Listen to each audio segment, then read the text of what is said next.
Hello everyone, I am Anurag Pandey from Access Institute. Today in this video lecture we are going to discuss about biomolecules. Biomolecules में आज हम पढ़ेंगे nucleic acid. Nucleic acid जो है वो हम cell से ऑब्टेन करते हैं और इसका जो नेचर होता है वो एसिडिक होता है, इसीलिए हम इसको जो है वो न्यूक्लिक एसिड बोलते हैं। सेल के न्यूक्लियस से ऑब्टेन कर रहे हैं और इसका जो नेचर है वो है हमारा acidic, that's why we are called them nucleic acid. Nucleic acid जो है वो सभी नॉन सेल्स में और वायरसेस में प्रेजेंट होते हैं और ये न्यूक्लिक एसिड जो है वो हमारा हेरिडिटी के लिए रिस्पॉन्सिबल होते हैं। हेरिडिटी क्या होता है?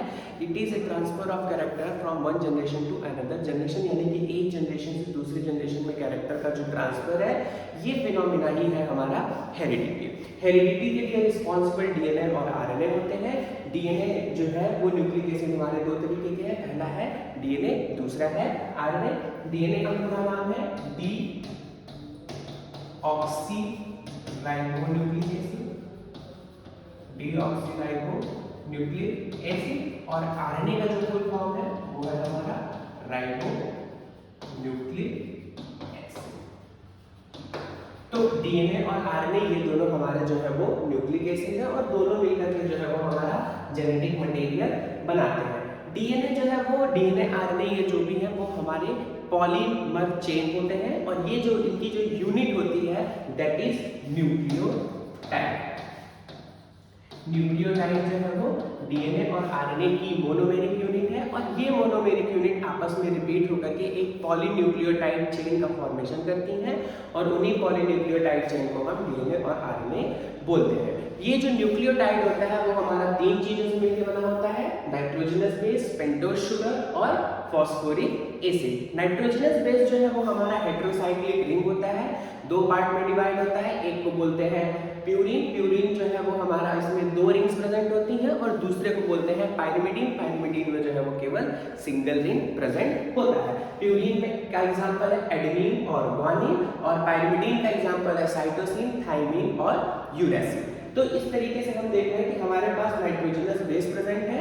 नाइट्रोजनस बेस क्या है? नाइट्रोजनस बेस जो है वो हेटेरोसाइक्लिक रिंग्स प्रेजेंट होती हैं। हेटेरोसाइक्लिक और होमोसाइक्लिक का क्या मतलब होता है? जब रिंग के सभी एलिमेंट जो है वो सेम होते हैं तो उसको बोलते हैं होमोसाइक्लिक रिंग, और जब रिंग में एलिमेंट सारे सेम नहीं होते, एटम सारे सेम नहीं होते, तो उस तरीके के रिंग को बोलते हैं हम हेटेरोसाइक्लिक रिंग। यहाँ पे हम देख रहे हैं जो पायरिमिडीन है यहाँ पे हमको सिंगल रिंग देखने को मिल रही है और ये जो प्यूरिन है यहाँ पे हमको डबल रिंग देखने को मिल रही है। तो पायरिमिडीन में देख रहे हैं यहाँ पे फर्स्ट और थर्ड पोजीशन पे जो है वो नाइट्रोजन लगा होता है, फर्स्ट और थर्ड पोजीशन पे जो है वो नाइट्रोजन अटैच है और इसका एग्जांपल है यूरेसिल, थाइमिन और साइटोसिन। थाइमिन के स्ट्रक्चर में अगर हम यूरेसिल के स्ट्रक्चर को कंपेयर करें तो दोनों का स्ट्रक्चर जो है वो लगभग सेम होता है, लेकिन यहाँ पे ये जो 5 कार्बन है यहाँ पे जो है वो एक एक्स्ट्रा मेथाइल ग्रुप अटैच है, इसीलिए थाइमिन को हम बोलते हैं 5 मेथाइल यूरेसिल। और अगर मैं प्यूरिन की बात करूं तो प्यूरिन में जो है वो दो रिंग प्रेजेंट होता है जहां पे फर्स्ट, थर्ड, 7 और 9th नंबर के कार्बन 9th नंबर पे जो है वो वहां पे नाइट्रोजन अटैच है। फर्स्ट, थर्ड, 7 और 9th नंबर पे जो है वो नाइट्रोजन जो है वो रिंग में प्रेजेंट होता है और इसका जो एग्जांपल है वो हमारा एडेनिन और ग्वानिन।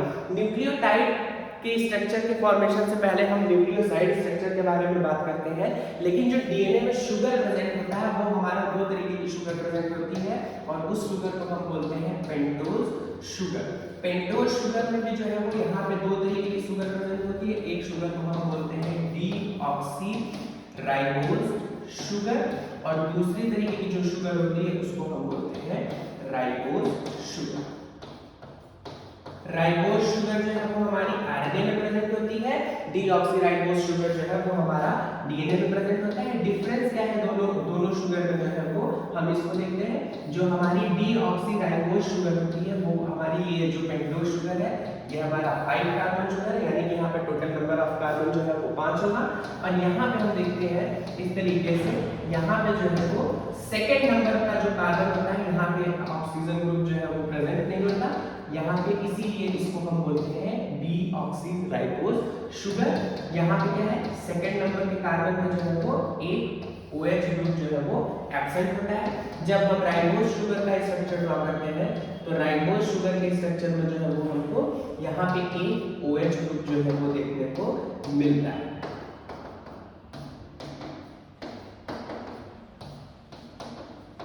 तो ये OH ग्रुप जो है आप देखिए, अगर मैं कार्बन की नंबरिंग करता हूँ, कार्बन की नंबरिंग में ये जो है वो हमारा फर्स्ट कार्बन है, ये सेकंड कार्बन है, ये थर्ड कार्बन, ये फोर्थ और ये फिफ्थ। तो यहाँ पे हम देख रहे हैं फिफ्थ का 5 कार्बन प्रेजेंट है इस शुगर में, तो इसलिए इसको हम बोल रहे हैं पेंटोज शुगर। और इस पेंटोज शुगर में सेकंड नंबर पे अगर ऑक्सीजन प्रेजेंट है तो वो हमारी होगी राइबोज शुगर, और यहाँ पे अगर सेकंड नंबर पे ऑक्सीजन एब्सेंट है, OH ग्रुप एब्सेंट है, तो इसको हम बोलेंगे डीऑक्सी राइबोज शुगर।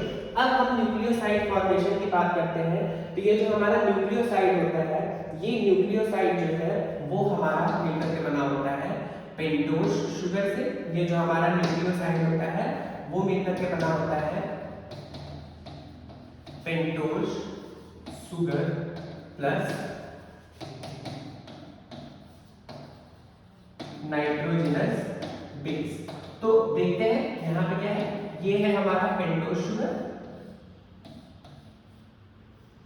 इस पेंटोज शुगर में जो है वो फर्स्ट नंबर के कार्बन के साथ जो है वो हमारा नाइट्रोजनस बेस अटैच होता है, और यहाँ पे ये जो बॉन्ड बनता है इस बॉन्ड को हम बोलते हैं ग्लाइकोसिलिक बॉन्ड। तो ये जो है वो हमारा फर्स्ट कार्बन के साथ जो है वो नाइट्रोजनस बेस जो है वो अटैच होता है, और इसलिए इसको हम बोल रहे हैं, ये जो स्ट्रक्चर है इसको हम बोल रहे हैं न्यूक्लियोसाइड। तो न्यूक्लियोसाइड जो है वो हमारा पेंटोज शुगर और नाइट्रोजनस बेस से जो है वो मिलकर के बना है। अगर ये न्यूक्लियोसाइड जो है वो डीएनए का है तो इसको बोलेंगे डीऑक्सी राइबो न्यूक्लियोसाइड, और अगर ये आरएनए का है तो इसको बोलेंगे हम राइबो न्यूक्लियोसाइड। डिफरेंस क्या है? डिफरेंस बस इतना है कि इस पेंटोज शुगर में यहाँ पे OH प्रेजेंट होगा तो इस न्यूक्लियोसाइड को हम बोलेंगे राइबोज न्यूक्लियोसाइड, और अगर यहाँ पे OH प्रेजेंट होगा नहीं होगा, यहाँ पे सिर्फ H प्रेजेंट होगा तो इसको हम बोलेंगे डीऑक्सीराइबो न्यूक्लियोसाइड। न्यूक्लियोसाइड में अगर फॉस्फेरिक ग्रुप का अटैचमेंट हो जाए, न्यूक्लियोसाइड में अगर फॉस्फेट ग्रुप का अटैचमेंट हो जाता है तो उस तरीके से जो स्ट्रक्चर बनता है उसको हम बोलते हैं न्यूक्लियोटाइड। और ये न्यूक्लियोटाइड में अगर नाइट्रोजनस बेस एडेनिन होता है तो इसको हम बोलते हैं एडिनाइलिक एसिड, और अगर थाइमिन है तो थाइमिडिलिक एसिड, ग्वानिन है तो ग्वानिलिक एसिड, यूरेसिल का है तो यूरिडिलिक एसिड, और साइटोसिन है तो इसको हम बोलते हैं साइटिडिलिक एसिड। नाइट्रोजनस बेस के अलावा नाइट्रोजनस बेस जो है वो हमारा फर्स्ट कार्बन पे अटैच होता है, और ये जो है फॉस्फेट ग्रुप जो है वो हमारा फिफ्थ कार्बन के साथ अटैच होता है, और यहाँ पे जो बॉन्ड का फॉर्मेशन हो रहा होता है, यहाँ पे जो बॉन्ड का फॉर्मेशन हो रहा था वो ईस्टर बॉन्ड बन रहा होता है। चूंकि ये ईस्टर बॉन्ड जो है वो फॉस्फेट के साथ बन रहा होता है, इसलिए इस बॉन्ड को हम बोल देते हैं फॉस्फोईस्टर बॉन्ड। जब एक न्यूक्लियोटाइड दूसरे न्यूक्लियोटाइड से आपस में जुड़ता है तो वहां पे जो है वो फिफ्थ कार्बन जो है वो फिफ्थ कार्बन का फॉस्फेट ग्रुप दूसरे कार्बन के थर्ड कार्बन के और OH ग्रुप के साथ जो है वो फॉस्फेट बॉन्ड बनाता है। तो इस तरीके से वहां पे दो फॉस्फोईस्टर बॉन्ड जो है वो बनते हैं। तो ये बॉन्ड जो है वो फॉस्फेट के साथ बने होते हैं, दो फॉस्फोईस्टर बॉन्ड बने होते हैं, इसलिए इसको हम बोल देते हैं phosphoester bond. There are two ester bonds in each side, hence known as phosphoester bonds. यानी कि जब हम एक न्यूक्लियोटाइड चेन में देखते हैं तो इस न्यूक्लियोटाइड चेन में हमको दो फॉस्फोईस्टर बॉन्ड देखने को मिलते हैं, और इसीलिए हम उसको बोलते हैं phosphoester bond. Nucleotides are building block of nucleic acid. Nucleotide जो है वो न्यूक्लिक एसिड का बिल्डिंग ब्लॉक है, यानी कि मोनोमेरिक यूनिट होती है। ठीक है, अगर मैं न्यूक्लियोटाइड के स्ट्रक्चर की मैं बात करूं तो न्यूक्लियोटाइड का जो स्ट्रक्चर होता है ये ऑक्सीजन होता है, ऑक्सीजन के साथ जो है वो फर्स्ट कार्बन पे नाइट्रोजनस बेस। ठीक है, मैं डीएनए का स्ट्रक्चर, डीएनए के न्यूक्लियोटाइड की बात करता हूं। यहाँ पे सेकंड कार्बन पे जो है वो OH ग्रुप जो है वो प्रेजेंट नहीं होता, तो यहाँ पे अगर फिफ्थ कार्बन के साथ फॉस्फेट ग्रुप अटैच हो जाए, ठीक है, तो उसको हम बोलते हैं न्यूक्लियोटाइड। तो ये जो स्ट्रक्चर है वो है हमारा एक न्यूक्लियोटाइड का स्ट्रक्चर। यहाँ पे हम देख रहे हैं फर्स्ट कार्बन के साथ जो है वो हमारा फर्स्ट कार्बन के साथ जो है वो नाइट्रोजनस बेस अटैच है, थर्ड कार्बन जो है वहां पे एक एक्स्ट्रा OH ग्रुप प्रेजेंट है, ये पॉलीन्यूक्लियोटाइड चेन फॉर्मेशन में हेल्प करेगा। और ये जो हमारा फिफ्थ कार्बन है, ये जो हमारा यहाँ पे फिफ्थ कार्बन है, इस फिफ्थ कार्बन के साथ जो है वो फॉस्फेट ग्रुप जो है वो अटैच।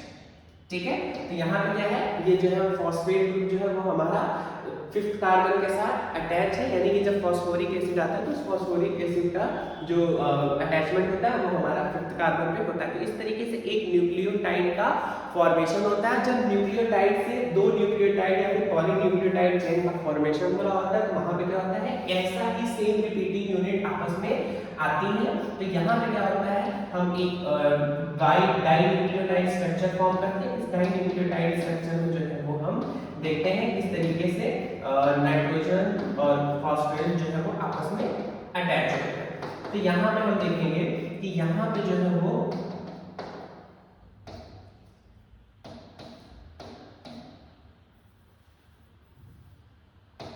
यहाँ पे फॉस्फेट ग्रुप जो है, ये फॉस्फेट ग्रुप जो है वो हमारा यहाँ पे ये जो थर्ड ऑक्सीजन है, इस थर्ड ऑक्सीजन के साथ बॉन्ड फॉर्म करेगा और इस तरीके से यहाँ पे जो ये जो बॉन्ड फॉर्म होगा, ये बॉन्ड हमारा होगा फॉस्फोडाइईस्टर बॉन्ड। क्यों इसको फॉस्फोडाइईस्टर बॉन्ड बोल रहे हैं? क्योंकि एक ईस्टर बॉन्ड जो है वो यहाँ पे बन रहा है, एक फॉस्फोईस्टर बॉन्ड यहाँ पे है, ठीक है, और दूसरा फॉस्फोईस्टर बॉन्ड जो है वो यहाँ पे बन रहा है, फॉस्फोईस्टर बॉन्ड। तो यहाँ पे हम देख रहे हैं दो न्यूक्लियोटाइड जब आपस में जुड़ रहे हैं तो वहां पे दो फॉस्फोईस्टर बॉन्ड बन रहे हैं। तो इसलिए ये जो स्ट्रक्चर है, इस स्ट्रक्चर को हम बोल देते हैं फॉस्फोडाइईस्टर बॉन्ड। तो यहाँ पे ये बॉन्ड नंबर 1 है, ये बॉन्ड नंबर 2 है। तो यहाँ पे जो बॉन्ड बन रहा है इसको हम अब बोल देते हैं फॉस्फोडाइईस्टर बॉन्ड। फॉस्फोडाइईस्टर बॉन्ड क्यों बोल रहे हैं? क्योंकि यहाँ पे दो फॉस्फोईस्टर बॉन्ड बन रहे हैं, इसलिए इस बॉन्ड को बोल रहे हैं फॉस्फोडाइईस्टर बॉन्ड। पहला बॉन्ड जो है वो एक न्यूक्लियोटाइड में, और यहाँ पे हम देख रहे हैं कि थर्ड कार्बन जो है वो फ्री है। अब यहाँ पे देखो थर्ड कार्बन जो है वो फ्री रहेगी। तो इस तरीके से हम देखते हैं कि जब भी अगला न्यूक्लियोटाइड ऐड होगा तो उस न्यूक्लियोटाइड में थर्ड कार्बन जो है वो फ्री रहेगा। तो हमारी जो न्यूक्लियोटाइड चेन सिंथेसिस की डायरेक्शन है, वो चेन की सिंथेसिस की डायरेक्शन जो है वो 3 प्राइम टू 5 प्राइम होती है। क्यों 3 प्राइम टू 5 प्राइम होती है? क्योंकि ये थर्ड प्राइम वाला जो कार्बन है, ये थर्ड ऑक्सीजन जो है वो आपका अटैच होता है 5 प्राइम कार्बन से, तो इसीलिए जो है वो हमारी न्यूक्लियोटाइड की डायरेक्शन होती है वो 3 prime to 5 prime. Nucleotide synthesis की जो डायरेक्शन होती है वो 3 प्राइम टू 5 प्राइम होती है। और अगर मैं स्ट्रैंड के फॉर्मेशन की बात करूं, स्ट्रैंड का जो फॉर्मेशन है वो स्ट्रैंड का क्या डायरेक्शन, तो स्ट्रैंड की डायरेक्शन में हम देखते हैं फ्री ग्रुप। स्ट्रैंड की डायरेक्शन में हम देखते हैं फ्री ग्रुप। तो फ्री ग्रुप क्या है, यहाँ पे 5th कार्बन पे जो है वो ग्रुप फ्री होगा, ठीक है। तो यहाँ पे क्या है, 5th कार्बन का जो है वो ग्रुप फॉस्फेट ग्रुप फ्री है, तो यहाँ पे, और जो लास्ट होगा वहां पे हमको थर्ड कार्बन का OH ग्रुप फ्री देखने को मिलता है। तो इसलिए जब हम चेन की डायरेक्शन की बात करेंगे तो चेन का डायरेक्शन जो हो जाएगा वो 5 प्राइम टू 3 प्राइम होगा। चेन का डायरेक्शन मतलब फ्री ग्रुप, ठीक है। तो 5 प्राइम टू 3 प्राइम क्या हो गया, ये हमारा चेन डायरेक्शन हो गया। और जब भी हम न्यूक्लियोटाइड की डायरेक्शन की बात करेंगे, न्यूक्लियोटाइड सिंथेसिस की डायरेक्शन की बात करेंगे, तो वो न्यूक्लियोटाइड सिंथेसिस जो है वो हमारा 3 प्राइम टू 5 प्राइम होगी। Nucleotide synthesis 3 prime to 5 prime क्या है, न्यूक्लियोटाइड सिंथेसिस की डायरेक्शन है। न्यूक्लियोटाइड सिंथेसिस की डायरेक्शन 3 प्राइम 5 प्राइम क्यों है? 3 प्राइम OH जो है वो हमेशा फ्री रहेगा, और ये 3 प्राइम OH जो है वो अगला जो हमारा न्यूक्लियोटाइड सीक्वेंस होगा उसके 5 प्राइम से जो है वो अटैच होगा। तो इसलिए जो न्यूक्लियोटाइड सिंथेसिस की डायरेक्शन है वो हमारा 3 प्राइम 5 प्राइम होगा, और 5 प्राइम टू 3 प्राइम जो है वो हमारी चेन डायरेक्शन है, क्योंकि यहाँ पे जो है वो 5 प्राइम ग्रुप और 3 प्राइम ग्रुप जो है वो फ्री है, ठीक। तो इस तरीके से हमने देखा हमारा न्यूक्लियोटाइड फॉर्म हो रहा था। अब अगर स्ट्रक्चर डीएनए के स्ट्रक्चर की बात किया जाए तो डीएनए का जो स्ट्रक्चर था वो डबल हेलिक्स स्ट्रक्चर था, जिसको वॉटसन और क्रिक ने दिया था। और ये जो डबल हेलिक्स स्ट्रक्चर है इसको वॉटसन और क्रिक ने दिया था। इस डबल हेलिक्स स्ट्रक्चर के अकॉर्डिंग डीएनए का जो स्ट्रक्चर है उसमें 2 हेलिक्स होंगे, यानी कि 2 पॉलीन्यूक्लियोटाइड चेन आपस में हेलिक्स का फॉर्मेशन करेंगे। तो इस स्ट्रक्चर में जो एंटी पैरेलल डायरेक्शन होगा, यानी कि अगर एक स्ट्रैंड की डायरेक्शन जो है वो 5 प्राइम टू 3 प्राइम है, यानी कि अगर एक चेन की डायरेक्शन जो है वो 5 प्राइम टू 3 प्राइम है, तो दूसरे चेन की जो डायरेक्शन होगी वो होगी क्या, 3 प्राइम टू 5 प्राइम। ये क्या है, एंटी पैरेलल डायरेक्शन। और ये चेन की डायरेक्शन क्या रिप्रेजेंट करती है, चेन की डायरेक्शन ये रिप्रेजेंट कर रही होती है कि किस कार्बन पे कौन सा ग्रुप फ्री है। 5 कार्बन पे फॉस्फेट ग्रुप फ्री रहता है और 3 कार्बन पे जो है वो हमारा OH ग्रुप जो है वो फ्री रहता है। तो ये जो चेन की डायरेक्शन है वो ये रिप्रेजेंट कर रही होती है कि कौन सा ग्रुप जो है वो किस कार्बन पे फ्री है। तो ये जो पॉलीन्यूक्लियोटाइड, ये जो डबल हेलिक्स मॉडल बन रहा था, उस डबल हेलिक्स मॉडल में शुगर फॉस्फेट जो है वो आपस में इस डीएनए का जो है वो बैकबोन फॉर्म करता है। और इस डीएनए के डबल हेलिक्स स्ट्रक्चर में एडेनिन ग्वानिन जो है वो कॉम्प्लीमेंट्री बेस पेयर बनाते हैं थाइमिन और साइटोसिन के साथ रिस्पेक्टिवली, है ना। एडेनिन जो है वो थाइमिन के साथ 2 हाइड्रोजन बॉन्ड बनाता है, ग्वानिन जो है वो साइटोसिन के साथ 3 हाइड्रोजन बॉन्ड जो है वो बनाता है। और पर बेस पेयर जो है वो जो टर्न होता है, डिग्री होता है वो 36 डिग्री का जो टर्न होता है वो पर बेस पेयर होता है। और एक हेलिक्स में यानी कि एक जो सिंगल टर्न होता है उसको हम पिच बोलते हैं। और उस सिंगल टर्न में जो है वो हमारा 10 नाइट्रोजनस बेस जो है वो प्रेजेंट होते हैं। और 2 नाइट्रोजनस बेस पेयर के बीच का जो डिस्टेंस होता है वो डिस्टेंस होता है हमारा 3.4 एंगस्ट्रॉम। और एक पिच का, एक टर्न का जो डिस्टेंस होता है वो होता है हमारा 34 एंगस्ट्रॉम। तो यहाँ हम डायग्राम की हेल्प से समझते हैं। यहाँ डायग्राम की हेल्प से देख रहे हैं, यहाँ पे जो ये डीएनए का स्ट्रक्चर है, इस स्ट्रक्चर में एक स्ट्रैंड अगर हमारा 5 प्राइम है, ठीक है, अगर एक स्ट्रैंड हमारा 5 प्राइम है तो दूसरा स्ट्रैंड जो है वो 5, अगर एक स्ट्रैंड की डायरेक्शन जो है वो 5 प्राइम टू 3 प्राइम है तो दूसरे स्ट्रैंड की डायरेक्शन जो है वो हमारा 3 प्राइम टू 5 प्राइम होगी, यानी कि एंटी पैरेलल डायरेक्शन है, एंटी पैरेलल डायरेक्शन है। और यहाँ पे देखिए, हम यहाँ पे देख रहे हैं कि यहाँ पे ये जो है वो 2 स्ट्रैंड हमको देखने को मिल रहा है। और ये जो लाइनिंग है, ये जो लाइनिंग है, इसी लाइनिंग को हम बोलते हैं बैकबोन। और ये बैकबोन जो है वो हमारा शुगर फॉस्फेट से मिलकर के बनी होती है। तो ये जो है ये बैकबोन बोलते हैं इसको। ये बैकबोन जो है वो हमारा शुगर फॉस्फेट से मिलकर के बना होता है। और ये जो स्टेप दिख रहे हैं, ये जो स्टेप दिख रहे हैं, ये स्टेप जो है वो हमारा नाइट्रोजनस बेस, ये जो स्टेप्स होते हैं वो हमारा नाइट्रोजनस बेस पेयर होते हैं। और इन नाइट्रोजनस बेस पेयर में एडेनिन जो है वो थाइमिन के साथ डबल बॉन्ड बनाता है, ग्वानिन जो है वो साइटोसिन के साथ ट्रिपल बॉन्ड बनाता है। एडेनिन कॉम्प्लीमेंट्री होता है थाइमिन के, ग्वानिन कॉम्प्लीमेंट्री होता है साइटोसिन की। और ये दोनों स्ट्रैंड जो होती हैं, दोनों स्ट्रैंड एक दूसरे की कॉम्प्लीमेंट्री स्ट्रैंड होती है। और इस स्ट्रैंड में एक सिंगल टर्न जो होता है, उस सिंगल टर्न को हम बोलते हैं पिच। एक सिंगल टर्न, यहाँ से आप देखो, यहाँ से एक सिंगल टर्न है, ठीक है, इस सिंगल टर्न को हम बोलते हैं पिच। और इस पिच का जो डिस्टेंस होता है वो हमारा होता है 34 एंगस्ट्रॉम या फिर 3.4 नैनोमीटर होता है इसका डिस्टेंस।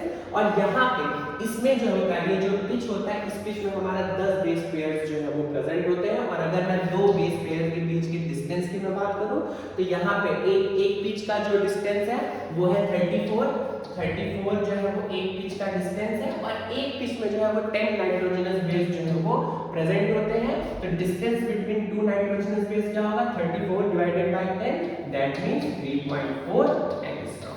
तो 3.4 एंगस्ट्रॉम क्या है, वो हमारा distance between 2 nitrogenous base pair या फिर distance between 2 consecutive base pair. तो वो क्या है हमारा 3.4 एंगस्ट्रॉम या फिर 0.34 नैनोमीटर। यहाँ पे हम देखते हैं एक टर्न में जो है वो एक मेजर ग्रुप प्रेजेंट होता है और एक माइनर ग्रुप जो है वो प्रेजेंट होता है। तो इस तरीके से हम डीएनए के स्ट्रक्चर में देख रहे हैं। डीएनए का ये जो स्ट्रक्चर है ये बी डीएनए का स्ट्रक्चर है। और बी डीएनए का स्ट्रक्चर जो है वो राइट हेलिक्स स्ट्रक्चर होता है। और यहाँ पे ये जो डायमीटर होता है, ये जो डायमीटर होता है इस डीएनए का, ये डायमीटर हमारा 20 एंगस्ट्रॉम होता है। तो डीएनए का जो डायमीटर है वो 20 एंगस्ट्रॉम है। Distance between 2 consecutive base pair that is 3.4 angstrom. एक पिच का जो डिस्टेंस है वो क्या है 34 एंगस्ट्रॉम। एक टर्न में, एक नाइट्रोजनस बेस में जितना टर्न राइज होता है वो है हमारा 36 डिग्री। तो इस तरीके से हम देख रहे हैं ये जो डीएनए का स्ट्रक्चर है, ये डीएनए का स्ट्रक्चर जो है वो वाटसन और क्रिक ने दिया था। और इस स्ट्रक्चर को हम बोलते हैं डीएनए डबल हेलिक्स मॉडल। फिर अगर बात किया जाए आरएनए का, तो आरएनए जो होते हैं वो हमारे पॉलीमेरिक मॉलिक्यूल्स होते हैं। आरएनए भी जो है वो हमारा न्यूक्लियोटाइड का जो पॉलीमेरिक चेन होता है। लेकिन यहाँ पे डिफरेंस बस इतना होता है कि डीएनए में थाइमिन प्रेजेंट होता है और यहाँ पे थाइमिन की जगह पे यूरेसिल जो है वो प्रेजेंट होता है। ये जो आरएनए मॉलिक्यूल्स होते हैं, ये आरएनए मॉलिक्यूल जो है वो coding, decoding, regulation and expression of genes में जो है वो हेल्प करते हैं। आरएनए हमारे पास जो है वो 3 तरीके के प्रेजेंट होते हैं। पहला है mRNA, tRNA and rRNA. RNA जो है वो अनस्टेबल स्ट्रक्चर होता है। अनस्टेबल स्ट्रक्चर होने का 2 रीजन होता है। पहला रीजन ये है कि यहाँ पे जो है वो सिंगल स्ट्रैंड होता है। आरएनए जो है वो सिंगल स्ट्रैंड होता है, डबल स्ट्रैंड स्ट्रक्चर आरएनए में प्रेजेंट नहीं होता है। कभी-कभी रेयरली जो है वो होता है किसी वायरस में, लेकिन जनरली जो है आरएनए सिंगल स्ट्रैंडेड भी होता है। और इसमें दूसरा जो रीजन है, यहाँ पे दूसरा रीजन जो है कि यहाँ पे जो राइबोस शुगर होती है, यहाँ पे सेकंड कार्बन में OH ग्रुप प्रेजेंट होता है जो कि रिएक्टिव होता है, इसीलिए आरएनए जो है वो हमारा लेस स्टेबल होता है डीएनए से। तो आरएनए जो है वो हमारे पास 3 तरीके का है, एमआरएनए, टीआरएनए और आरआरएनए। जनरली ये जो है वो सिंगल स्टैंडर्ड फॉर्म में प्रेजेंट होता है और इसीलिए जो है वो डीएनए से लेस स्टेबल होता है। तो आरएनए का जो न्यूक्लियोटाइड स्ट्रैंड है उसको हम देखते हैं। तो यहाँ पे हम देख रहे हैं ये जो सेकंड नंबर का कार्बन है, ये फर्स्ट हो गया, ये सेकंड नंबर का जो कार्बन है ये पेंटोज शुगर में, यहाँ पे देखिए OH ग्रुप जो है वो प्रेजेंट है। तो इस तरीके से हम देख रहे हैं यहाँ पे नाइट्रोजन जो है ये सेकंड नंबर का OH ग्रुप है, इसकी वजह से ये पेंटोज शुगर या फिर ये नाइट्रोजन जो है वो आपका ये न्यूक्लियोटाइड जो है वो रिएक्टिव होता है, इसीलिए जो है वो आरएनए डीएनए से लेस स्टेबल हो जाता है। अगर मैं आरएनए की बात करूं तो एमआरएनए की बात करता हूं तो एमआरएनए को बोलते हैं मैसेंजर आरएनए। जब डीएनए से आरएनए की सिंथेसिस होती है तो उस आरएनए को हम बोलते हैं एमआरएनए। ये एमआरएनए जो है वो नेसेंट आरएनए होता है, प्राइमरी ट्रांसक्रिप्ट बोलते हैं, और वो प्राइमरी ट्रांसक्रिप्ट जो है वो कन्वर्ट होकर के एमआरएनए का फॉर्मेशन करता है। और इस एमआरएनए में ये एमआरएनए जो है वो हमारा सिंगल स्टैंडर्ड होता है, carries A copy of instruction, यानी कि डीएनए से जो है वो प्रोटीन फॉर्मेशन के लिए इंस्ट्रक्शन को जो है वो कैरी करता है। It was discovered by Jacob and Monod, इसको डिस्कवर किया था जैकब और मोनोड ने। और ये जो है वो 5% जो है वो टोटल आरएनए का 5% जो है वो ये प्रेजेंट होता है। प्रोकैरियोटिक एमआरएनए जो होता है वो होता है हमारा पॉलीसिस्ट्रोनिक। पॉलीसिस्ट्रोनिक का मतलब क्या होता है? प्रोकैरियोटिक, प्रोकैरियोट्स में जो है वो एक ही आरएनए स्ट्रैंड जो है वो कई ढेर सारी प्रोटीन्स को कोड कर देता है, इसलिए इसको हम बोलते हैं पॉलीसिस्ट्रोनिक। और मोनोसिस्ट्रोनिक जो है वो यूकैरियोट्स में प्रेजेंट होता है, यानी कि एक एमआरएनए सीक्वेंस जो है वो एक स्पेसिफिक प्रोटीन को कोड करता है। इसको हम याद इस तरीके से कर सकते हैं, P फॉर पॉलीसिस्ट्रॉन और P फॉर प्रोकैरियोट। P से पॉलीसिस्ट्रॉनिक कंडीशन और P से प्रोकैरियोट्स। तो प्रोकैरियोट्स में जो है प्रोकैरियोट्स का डीएनए का जो सीक्वेंस होता है वो छोटा डीएनए सीक्वेंस होता है, और यहाँ पे जो है वो एक एमआरएनए सीक्वेंस जो है वो कई ढेर सारे प्रोटीन्स को कोड कर देता है, इसलिए इसको बोलते हैं पॉलीसिस्ट्रॉनिक। और यहाँ पे जो एमआरएनए सीक्वेंस होता है वो जो है यूकैरियोट्स में एक स्पेसिफिक प्रोटीन्स को ही कोड करता है, इसलिए यूकैरियोट्स का जो एमआरएनए होता है उसको हम बोलते हैं मोनोसिस्ट्रॉनिक। अब बात करते हैं सिस्ट्रॉन क्या है। सिस्ट्रॉन जो है वो एमआरएनए या फिर जीन्स की जो फंक्शनल यूनिट होती है उसको हम बोलते हैं सिस्ट्रॉन, जो कि एक प्रोटीन की सिंथेसिस कराता है। अब टीआरआरएनए की बात करते हैं तो आरआरएनए को बोलते हैं राइबोसोमल आरएनए। ये आरएनए जो है वो 80% जो है वो प्रेजेंट होता है, और आरएनए में सबसे स्टेबल, मेटाबॉलिकली स्टेबल आरएनए होता है, और राइबोसोम में प्रेजेंट होने की वजह से इसको बोलते हैं आरएनए, राइबोसोमल आरएनए। ये जो होता है वो पॉलीमर होता है, इसमें वैरिएंट लेंथ देखने को मिलती है, 120 से 3000 न्यूक्लियोटाइड जो है वो यहाँ पे प्रेजेंट होते हैं। यहाँ पे जीन्स जो होते हैं आरआरएनए में जो जीन सीक्वेंस होते हैं उसको हम फाइलोजेनेटिक यानी कि इवोल्यूशनरी हिस्ट्री के लिए जो है वो हम रीड करते हैं। क्यों रीड करते हैं? क्योंकि ये हाईली कंजर्व्ड सीक्वेंस होता है। हमने 6 किंगडम क्लासिफिकेशन सिस्टम पढ़ा है, 6 किंगडम क्लासिफिकेशन सिस्टम पढ़ा है, क्लासिफिकेशन सिस्टम पढ़ा है which is based on 16S RRNA। तो ये इस तरीके से हम देखते हैं कि ये जो 6 किंगडम क्लासिफिकेशन सिस्टम था वो हमारा 16S RRNA सीक्वेंस पे जो है वो बेस था, और RRNA जो है वो हमारा मेटाबॉलिकली स्टेबल आरएनए होता है। RRNA जो है वो एज ए राइबोसाइन जो है वो एक्ट करता है, और पॉलीपेप्टाइड जो है वो सिंथेसिस में पॉलीपेप्टाइड बॉन्ड के फॉर्मेशन में हेल्प करता है।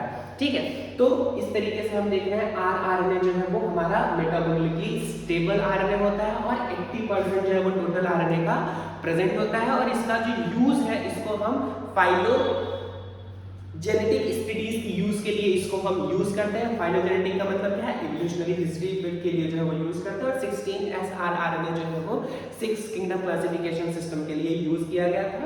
और इस तरीके से हम देखते हैं अब टीआरआरएनए के बारे में। टीआरएनए क्या होता है?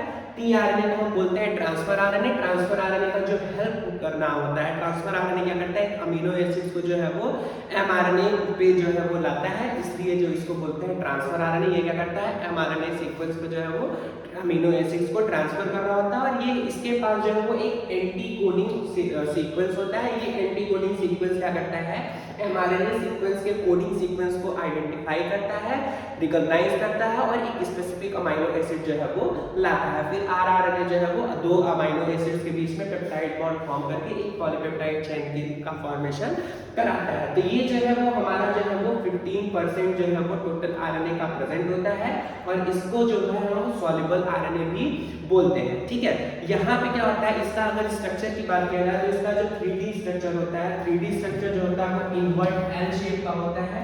3D स्ट्रक्चर जो है वो इनवर्ट एल शेप का है, और अगर 2D स्ट्रक्चर की बात किया जाए तो 2D स्ट्रक्चर जो होता है उसको हम बोलते हैं clover leaf model. Clover leaf model 2D structure जो है वो हमारा क्लोवर लीफ मॉडल होता है। यहाँ पे जो 3D स्ट्रक्चर है वो इन्वर्टेड एल शेप में दिख रहा है, और 2D स्ट्रक्चर जो है वो हमारा क्लोवर लीफ मॉडल होता है। और क्लोवर लीफ मॉडल में जो है वो आपका ये जो 3 प्राइम एंड होता है, ये 3 प्राइम एंड पे जो है वो अमीनो एसिड अटैच होते हैं, और यहाँ पे जो ये एंड है, इस एंड को हम बोलते हैं एंटीकोडॉन सीक्वेंस या एंटीकोडॉन लूप। ये एंटीकोडॉन लूप जो है वो एमआरएनए के कोडिंग सीक्वेंस को आइडेंटिफाई करता है, और आइडेंटिफाई करके पर्टिकुलर एक स्पेसिफिक प्रोटीन को जो है वो लाता है। ये कोड जो है वो यूनिक कोड होते हैं, और किसी एक स्पेसिफिक अमीनो एसिड को कोड कर रहे होते हैं। तो इस तरीके से हम देख रहे हैं कि ये जो टीआरएनए है, आरआरएनए जो है, ये जितने भी आरएनए है वो सारे आरएनए एमआरएनए क्या करता है, एक स्पेसिफिक प्रोटीन के लिए कोड लेकर के आता है। आरआरएनए क्या करता है, पॉलीपेप्टाइड चेन का फॉर्मेशन करवाता है, और टीआरएनए का जो फंक्शन है वो टीआरएनए जो है वो ट्रांसफर आरएनए के तरीके से एक्ट करता है, और ये क्या करता है, अमीनो एसिड्स को एमआरएनए सीक्वेंस के कोड को रिकॉग्नाइज करता है, और डिफरेंट अमीनो एसिड्स को जो है वो एमआरएनए पर लाता है, और आरआरएनए जो है वो एक पॉलीपेप्टाइड चेन का फॉर्मेशन करा देता है। Thank you.